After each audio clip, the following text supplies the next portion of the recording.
Hello everyone, welcome back to my channel. To our returning subscribers, I want to say a very big thank you. And if you're just joining me for the very first time, thank you so much. Please, if you have not subscribed to my channel, let's hit the subscribe button, turn on your notification bells, and guess what guys, we're about to have a ride of a lifetime. So basically, before I go into my analysis for today, I'd like to just clarify one or two things, right, from the comment section that I get to see, right? So basically my background. My previous videos had, it was a plain background, right? And this was because I was in a production. I hosted a reality TV show called the Gang Reality TV Show, and I was lodged in a particular apartment. So that apartment was, the wall was plain. Every other place was kind of busy, so I needed to just get a plain background to be able to bring you content, right? I'm also in another apartment. I've not been home in the last 30 days, okay? So that's the reason why you can see a difference in my background. This is another apartment here where I got to lodge, right, for another thing. But I'm going to be back home in the next 2 days, right? And of course, for those of you who are long-time viewers of my channel, you will know that my background is totally different. It has like a basketball and all of that, an American ball, right? So that's one. Number two is this. Some people write in the comment section say, "Oh, Femi, show us the video, longer video." I need you to understand the fact that videos from Big Brother are copyrighted videos. They are owned by Big Brother. So when we give you a little snippet of the video, there's something called the fair use policy on YouTube, right? So when we give you the snippet of the video, it's because that is how long we're allowed to use it. If I use some particular videos longer than expected, you will not be able to watch the video, because as soon as I upload the video, it will be blocked and you will not be able to watch it. So the reason why we do all of this, to be able to bring you quality content, is the extent at which we can go when using the content from Big Brother. Now straight to my gist for today. Should Laycon apologize to Erica? Now, see, this question I'm asking is a very, it's a question I wasn't going to ask, but I felt that let me ask this question. Should Laycon apologize to Erica? I'm going to start from saying that Ebuka needs to show us the almost 30-minute clip of where we saw Erica insulting Laycon. At what point did I try to kiss you? You fool, Laycon. As skinny and ugly as you are, at what point am I going to be attracted to you? Look at the way you look. How will I be attracted to you? Idiot. If you ever call my name Laycon, you will regret it, I promise you. You don't have anything to trend with. It's Erica you want to use to trend with. Why is Ebuka calling him and talking about Erica? Every Sunday, it's always Erica. Personally, I feel that Ebuka asked Erica some questions, but I think that Ebuka did not really ask some hard questions. So why do I say this? The whole issue that happened between Laycon and Erica did not start from Laycon. It started from the night party they had where Kidwire and Nengi were dancing, right? And see, there was a particular time that even Kidwire had to tell also that, see, anytime Kid is talking to Nengi, Erica is not always cool with it.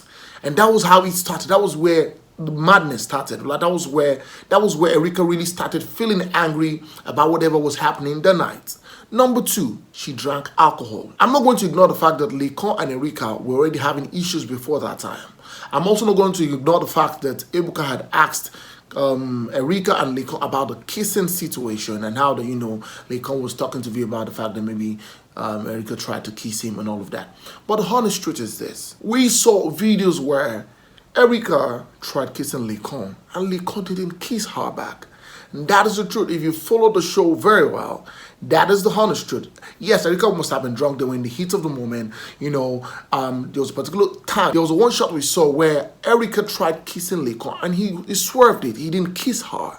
Why he did that, I do not know. But the honest truth is this. The build-up started from the party, Nengi Kidwire situation. Then he evolved and got into the house. And, Erica said, Laycon, let us talk about this kissing situation. And Laycon said, you know what? I'm not interested in this conversation, because he understood the fact that, see, having this conversation was going to lead somewhere else. It was going to blow out of proportion. But in the long run, it blew out of proportion. Now, listen, was Laycon responsible for the disqualification of Erica? No. Yes, you could say that, yes, it was because, they had the story, they had a build-up to that time. But listen, the reason why Erica misbehaved and what led to her disqualification, first off, started with the fact that she was drunk at the party. If she was drunk at the party and there was no Nengi and Kidwire situation, she probably wouldn't have been angry. But she couldn't vent her anger on Nengi. She stumbled on Laycon and said, come, let's talk about the kissing. You're also telling, people that I tried kissing you and all of that. And Laycon didn't, give into the conversation. And that was how he blew out of proportion. Erica herself went to pour water on her bed in the head of house room. She stopped her deputy, whoever it was there, maybe Prince, from sleeping on the bed, poured water on the bed, and lied down and said he was never going to come into that bed to sleep. She also went to open the window to look at the production crew. So I know that there's a whole lot of stories. Laycon caused Erica's disqualification. Can we be honest with ourselves? Laycon did not cause Erica's disqualification. Erica was not the only person who was drunk that night. The truth is, Erica drank, didn't know her limits, misbehaved. She even confirmed it in another video that was released after she got disqualified. She apologized to everybody who believed in her and how she disappointed them and all of that. The alcohol was really over her that night. See, the truth is this. Erica will easily mend stuff with Laycon, whatever they have, if Laycon reached out to her. But my question is this. Why was Ebuka making it look like if Laycon reached out to Erica? Why didn't he ask that if Erica reached out to Laycon? Truth is, who offended who? Erica was the one who insulted Laycon. If Erica didn't start a conversation that night, Erica would have made it to the finals, right? It would have been Erica and Laycon standing on that stage during the finals. Now, the question is, who insulted who? Was there any particular time we saw Laycon insulting Erica? The major part of what we saw was the fact that Erica was the one who watched Laycon, insulting him, calling him it wasn't more than a drumstick of chicken and all of that. And what we saw yesterday was just Laycon trying to keep himself. And even I understood the fact that Laycon in some type of way was trying to dodge the questions, because I feel that if he didn't dodge that question, it would have brought him memories. He would have really felt bad about the fact that, hey, I tried getting this girl, I didn't get her. Even right here on set, Erica still called Laycon a snake. Let me also say this. Erica said Laycon said, he was going to reach out to her, at any opportunity he had. And Erica said, we're in the same WhatsApp group. Why haven't you reached out to me? Okay, we can take Laycon up from the angle of him saying, hey, I want to reach out to Erica, and he didn't reach out to her. But of course, he has every right not to reach out to anybody.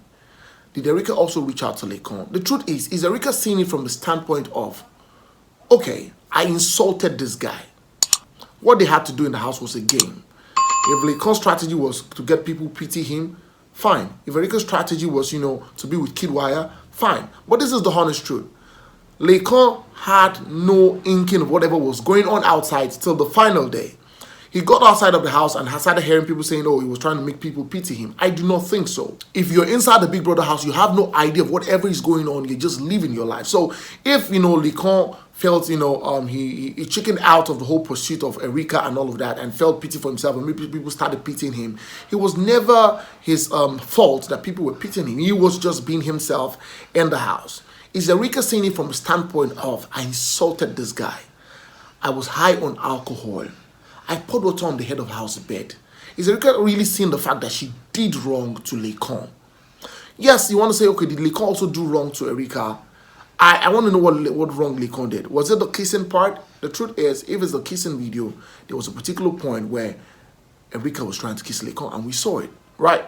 So for me, right, I'm not saying Laycon is a saint here, but what I'm trying to bring out here is the fact that first off, Erica still insulted Laycon last night during the reunion show, calling him a snake, calling him a liar, saying he's going to shy out from whatever he was. That's number one. Number two, Erica is not even seeing the fact that I offended Laycon. And that's the honest truth. Let's not be biased about it. I know you guys, there are a lot of fans, a lot of people, the icons, the elites, the ninjas, and all of that. But the honest truth is this. Can we not, as fans, follow our celebrities blindly and say, even if they're wrong, we don't care? The truth is, Erica insulted Laycon. And the truth is, I think Laycon somehow is still a bit of hurt. If you have a different perspective to this, come on, let's go to the comment section and let us continue our conversations there. Thank you so much, guys, for watching. Please hit the subscribe button, turn on your notification bells, and guess what? You get notified whenever I post a video. Shout out to everybody who's liking my video, who's commenting. Thank you so much for the love. Thank you so much, guys. I really appreciate you. Please go on all social media platforms on Facebook and Instagram and Twitter, and of course on TikTok, and follow me at the Femi Daniel. And until next time, I come away very soon. It's bye for now.